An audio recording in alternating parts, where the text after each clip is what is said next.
ఏంటమ్మా అలా నిలబడ్డావు? ఎవరు ఫోన్ చేస్తోంది? భగవంతుడా, కాసేపు కూడా నన్ను ప్రశాంతంగా ఉండనివ్వవా? ఈ దేవ ఇప్పుడే ఫోన్ చేయాలా? ఏంటా నిర్లక్ష్యం? చేతిలో ఫోన్ మోగుతుంది, పట్టినట్టున్నావేంటి? లిఫ్ట్ చేసి మాట్లాడమ్మా, లేకపోతే ఆ ఫోన్ నాకు నేను మాట్లాడతాను. అయ్యో నాన్న, అమ్ము ఆధార్ అడ్రస్ అప్డేట్ కోసం వెళ్ళాను కదా, వాళ్లే ఫోన్ చేస్తున్నట్టున్నారు.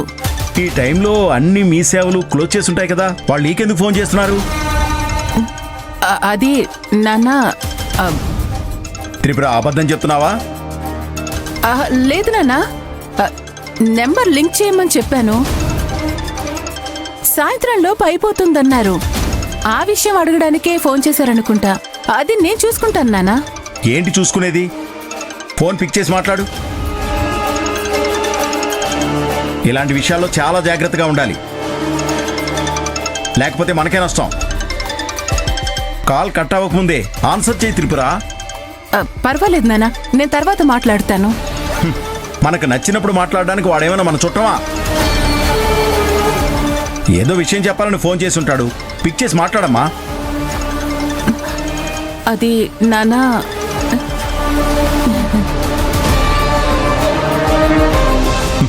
చూడు, ఫోన్ కూడా కట్ అయిపోయింది.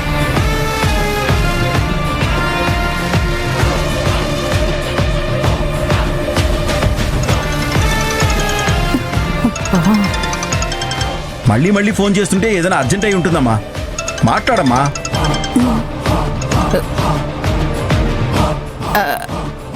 సార్, నెంబర్ లింక్ అయిందా? లేదంటే రేపు మళ్ళీ మీ సెంటర్కి వస్తాను.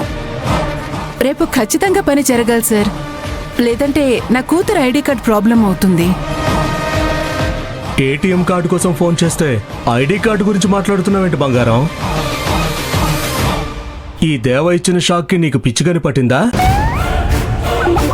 ఏదేదో మాట్లాడుతున్నావు? అవునవును సార్, మీరు లేట్ చేయకండి, త్వరగా అప్డేట్ చేయమని చెప్పారు. పాపకి కొంచెం ఇబ్బంది అవుతుంది. ఏయ్ త్రిపుర, నేను దేవాన్ని మాట్లాడుతున్నా. అవునా సార్? పాపం, అమ్ము కోసం చాలా కష్టపడుతోంది. నేనే ఏదేదో ఊహించుకొని అనవసరంగా బాధ పెట్టాను.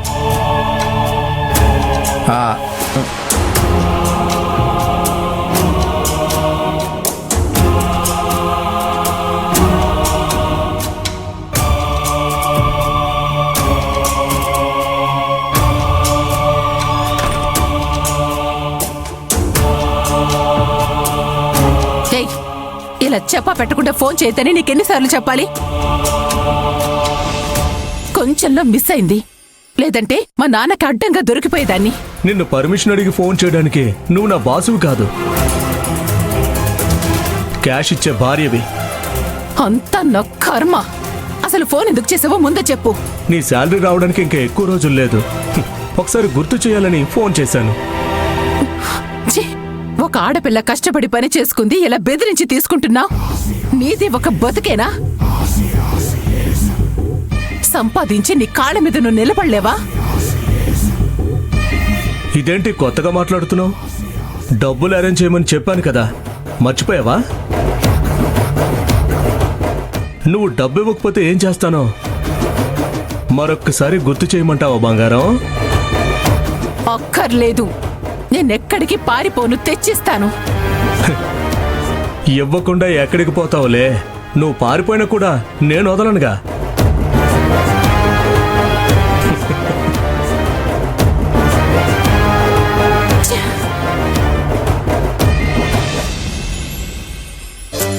అఖిలతో మాట్లాడడం కూడా అయిపోయింది. ఇక వాళ్ళమ్మతో మాట్లాడి నిర్ణయం తీసుకుంటే సరిపోతుంది. సుమిత్ర గారికి ఫోన్ చేసి మాట్లాడతాను.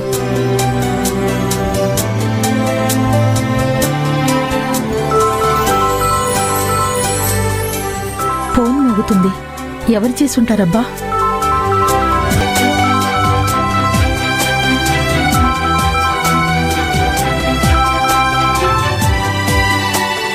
హలో, చెప్పండి. ఎవరు? సుమిత్ర గారు, నమస్కారం. నేను గిరిజని మాట్లాడుతున్నాను, హరి వాళ్ళ పెద్దమ్మని. వదిన గారు, మీరా? మీ నంబర్ నా దగ్గర లేదు, అందుకే ఎవరని అడిగాను, క్షమించండి. అయ్యయ్యో, దానికెందుకు క్షమాపణ అడుగుతున్నారు? నా దగ్గర కూడా మీ నెంబర్ లేకపోతే ఇదిగో సింధుని అడిగి మీ నెంబర్ తీసుకున్నాను. సంతోషం వదిన గారు, చెప్పండి. అఖిల ఇంటికొచ్చిందా? మీతో ఏమైనా విషయం చెప్పిందా? తను నిర్ణయం తీసుకుందా? వదిన గారు అఖిల విషయం చెప్పిందా అని అడుగుతున్నారు. అఖిల నాతో ఏం చెప్పలేదు కదా, ఏమై ఉంటుంది? చెప్పండి సుమిత్ర గారు, నా మాట వినిపిస్తుంది కదా మీకు? ఆ, ఆ, వినిపిస్తుంది వదిన గారు, చెప్పండి. మా అబ్బాయి రేపు వస్తున్నాడు. ముందు జరగబోయే వాటి గురించి మనం మాట్లాడుకోవాలి కదా.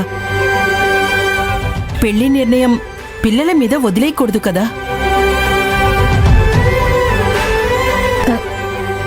నిజమే, కానీ అఖిల ఆ, అఖిల క్లారిటీగా ఉంది వదిన గారు.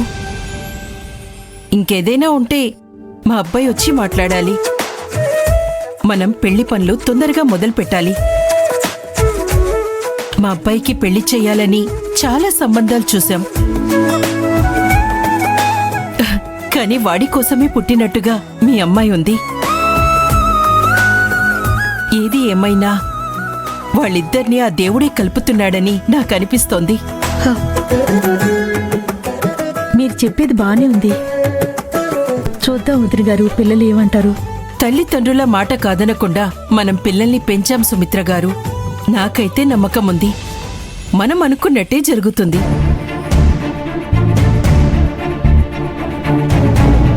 ఉంటాను.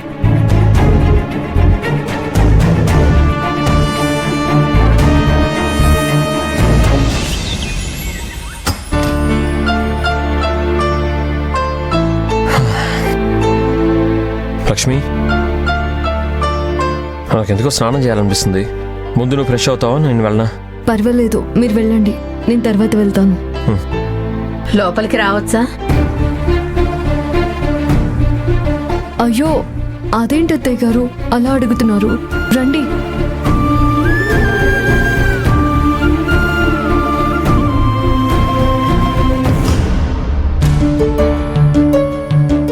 ఏంటమ్మా విషయం? రూమ్ దాకా వచ్చావంటే విషయం ఏదో పెద్దదే అయి ఉంటుంది. అది ఏం లేదు హరి, కొంచెం నీతో మాట్లాడాలి. అందరి ముందు మాట్లాడితే బాగుండదని ఇలా వచ్చాను.